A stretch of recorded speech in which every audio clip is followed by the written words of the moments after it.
তোমার ভাই যদি জুলুম করে থাকে অথবা অত্যাচারী হয়ে থাকে, উভয় অবস্থায় তুমি তাকে সাহায্য করো। কি আশ্চর্য কথা, আমি মাজলুম হয়েছি, আমার প্রতি কেউ জুলুম করতেছে, সাহায্য তো আপনি করবেনই, কিন্তু নবীজি বললেন যদি জালেম হয় তাকেও সাহায্য করো। একজন সাহাবী লাফ দিয়ে উঠছেন, ইয়া রাসূলুল্লাহ, ফাকালা রাজুলুন ইয়া রাসূলুল্লাহ আনসুরুহু মাজলুমান ফাকাইফা আনসুরুহু যালিমান। যে জুলুমের শিকার মজলুম ব্যক্তি, আমি তো তাকে সাহায্য করবই, কিন্তু যে জুলুম করছে আমি তাকে আবার কেমনে সাহায্য করব? নবীজি সাল্লাল্লাহু আলাইহি সাল্লাম বলছেন, ও আমার আদরের সাহাবী, তোমার কাছে আমি বলে রাখি, ফাকালা তামনাউহু মিনাজ জুলমি ফাযালিকা নাসরুহু ইয়াক। তোমার একটা ভাই জুলুমকারী হয়ে গেছে, ওই জুলুমের কারণে আল্লাহর কাছে ধরা খাবে, কিয়ামতের দিনে ধরা খাবে, আল্লাহর কাছে বিচারের দিনে আটকায় যাবে। তার সাহায্য হচ্ছে তুমি তাকে ওই জুলুম থেকে বিরত করো, বুঝাও তুমি জুলুম করতে পারো না, এইটা তোমার কাজ নয়, এই জন্য তোমাকে আটকায় যেতে হবে। ও করতে শর্টটা ওই করুক গা, ও আল্লাহর সাথে হিসাব দিবে না। না না, তোমার ভাইকে ওই জালেম অবস্থাতেও সাহায্য করো, তাকে এই কাজ থেকে তামনাউহু আনিজ জুলুম, এই জুলুম থেকে বাঁচায় রাখো। আল্লাহর কাছে এটাই তোমার কিয়ামতের দিন ওই জালেমকে সাহায্যকারী হিসাবে, তাকে নিবৃতকারী হিসাবে আল্লাহর কাছে একটা কবুল ইবাদত হিসাবে লেখা হয়ে যাবে। স্বার্থবাদী দুনিয়া এখন আমরা কি যে যাত্রা করতেছে, বাবা ঝামেলায় জড়ানোর দরকার নাই, আমরা বলি না ভাই? এই আমল আমাদের মধ্যে থেকে উঠে গেছে, এই জন্য আমরা শ্রেষ্ঠ বান্দা আর নাই, শ্রেষ্ঠ মানুষ আর নাই। কুনতুম খায়রা উম্মাহ উখরিজাত লিন-নাস তা'মুরুনা বিল মা'রুফ ওয়া তানহাউনা আনিল মুনকার। আল্লাহ দায়িত্বই দিয়েছিলেন তুমি অন্যায় থেকে ফিরাবে, আমি অন্যায় থেকে ওভারলুক করি, ঠিক না ভাই? এতটুকু পিচ্ছি একটা সিগারেট খাচ্ছে, চিন্তা করছে হায় হায় সমাজটা শেষ হয়ে গেল, ওই জন্য উল্টা দিকে তাকায় চলে যাচ্ছে, বাবা বিড়ি খাওয়া কাজটা তোর বাপের টাকায় তুই খাচ্ছিস, আমার তো ঝামেলার মধ্যে জড়ানো দর। ওভারলুক আছে না ভাই? ওভারলুক করে আমি চলে যাচ্ছি, আমি দেখেও না দেখার ভান করতেছি। আমি হুজুর এমন বাড়িতে দাওয়াত খেতে গেছি, যাওয়ার পরে ওই বাড়িতে পর্দা পুষিতে কিছু চিন্তা করছি, একদিনই খাইতে আইছি, হুদা ঝামেলা আমি বাড়ানো দরকার। ভাবি ভালো আছেন আপনারা? রান্না মাশাআল্লাহ খুব সুন্দর হয়েছে, কোনো ওয়াজ নাই নসিহত নাই, তারা যেই পর্দা পুষিত করে না, তাদের পরিবারের মধ্যে গাফলতি আছে, এগুলো কোনো কিছু আমি জিজ্ঞাসা করলাম না, বললাম না, আমি হুজুর দাওয়াত খাই চলে আসলাম। হকাদায় হবে? প্রিয় ভাইয়েরা, এই জন্য এটা হচ্ছে আমাদের 1 নম্বর গুণ অর্জন করতে হবে, কোনো সম্পর্ক বা পরিচয় ছাড়াই সাহায্য করার মানসিকতা। পরিচিত লোককে তো করবই, কিন্তু যাকে চিনি না সেই লোককেও আপনার সাহায্যের মানসিকতা লাগবে। রাজি আছে ইনশাআল্লাহ? এই গুণ, এই কোয়ালিটি আমাদের মধ্যে অর্জন করতে হবে। 2 নম্বরে হচ্ছে আপনার আমার ভিতরে একটা কোয়ালিটি নিতে হবে, সেটা হচ্ছে উদারতা। বুকটাকে উদার করতে হবে আর তর্ককে পরিহার করতে হবে। কি বলেছি? উদার হতে হবে। কি হতে হবে? উদার। ইমানদার উদার চরিত্রের হবে, ইমানদারের অন্তরটা বিশাল বড় অন্তর হবে, ইমানদারের অন্তরটা তার মুমিন ভাইয়ের জান্নাতে যাওয়ার কারণ খোঁজার তার অন্তরের মধ্যে তবিয়ত হবে। জাহান্নামে যাওয়ার ওইটুকুকে সে বড় করে দেখাবে না। আমার একটা ইমানদার ভাই 2-4 ওয়াক্ত নামাজ কম পড়ে, তার পরিবারে পর্দা পুশিদার কিছু গাফলতি আছে, আমার ভাইটা দাড়িটা এখন পর্যন্ত রাখেনি অথবা ছোট করে রাখে, আমার ভাইটা মাঝে মাঝে মিথ্যা কথা বলে, অনেক তার খারাপ গুণ আছে, যেইগুলা তাকে বর্জন করতে হবে, এটা তাকে রাখলে আল্লাহর কাছে ধরা খেতে হবে। কিন্তু আমার সে ভাইটার মধ্যে ঈমান আছে, ঈমানের কারণে রব্বুল আলামিন তাকে তার বান্দা হিসেবে জান্নাত কখনো না কখনো দিবেন। তাহলে আমি জাহান্নামের গুণ বড় দেখব না, তার এর জন্য আমার অন্তরে ব্যথা থাকবে, এটার জন্য নসিহত থাকবে, এটা শুধরানোর মানসিকতা থাকবে।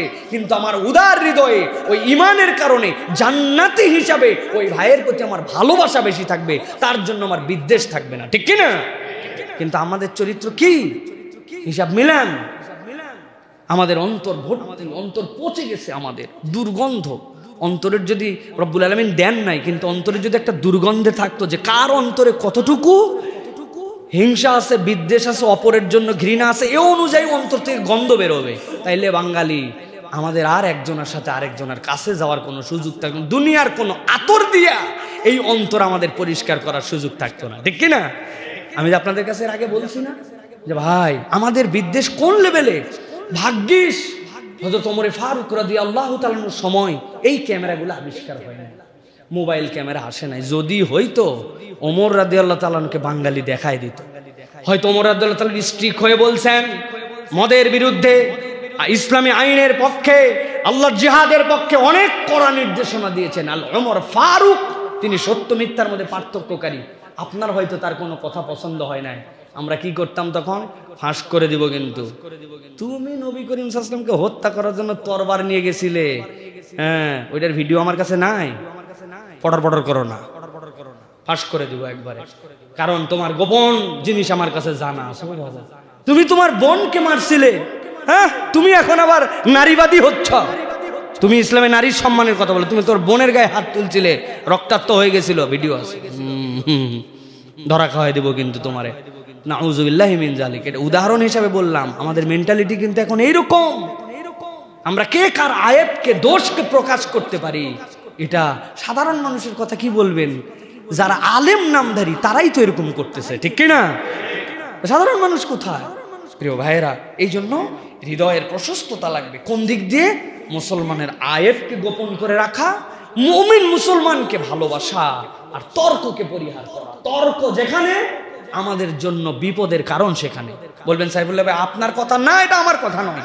নবী করিম সাল্লাল্লাহু আলাইহি ওয়াসাল্লাম কেমন উদার ছিলেন বলেন তো? রাসূল সাল্লাল্লাহু আলাইহি ওয়াসাল্লামের থেকে শ্রেষ্ঠ সৃষ্টি আল্লাহ কিছু আর করছেন? এটা আমাদের ঈমান। কথা বলেন, মহানবী সাল্লাল্লাহু আলাইহি ওয়াসাল্লামের থেকে শ্রেষ্ঠ সৃষ্টি আর কিছু আছে? সব কিছুর মধ্যে তিনি শ্রেষ্ঠ। সেই মুহাম্মদ সাল্লাল্লাহু আলাইহি ওয়াসাল্লামের উদারতা দেখেন। আবু বকর রাদিয়াল্লাহু তাআলা আনহুর ব্যাপারে বলছেন, ইন্না আমিনান নাস আলাইয়া ওয়া সুহবাতিহি ওয়া মালিহি আবু বকরিন। দুনিয়ার মানুষ জেনে রাখো, সঙ্গ দেওয়ার দিক দিয়ে, তার সম্পদ আমার জন্য খরচ করার দিক দিয়ে আবু বকরের থেকে বিশ্বস্ত মানুষ আল্লাহর দুনিয়ায় নাই। সুবহানাল্লাহ। যিনি হাবিবুল্লাহ, যিনি আল্লাহ রাব্বুল আলামিনের হাবিব, তিনি আবু বকরের এই বিষয়টাকে জানাচ্ছেন। তার মধ্যে উদারতা আছে যে আমার জন্য আবু বকর যা করছে বলে দিলে আমার সমস্যা কোথায়? মুহাম্মদ মুস্তাফা সাল্লাল্লাহু আলাইহি ওয়াসাল্লাম বলতেছেন, আল্লাহু আকবার।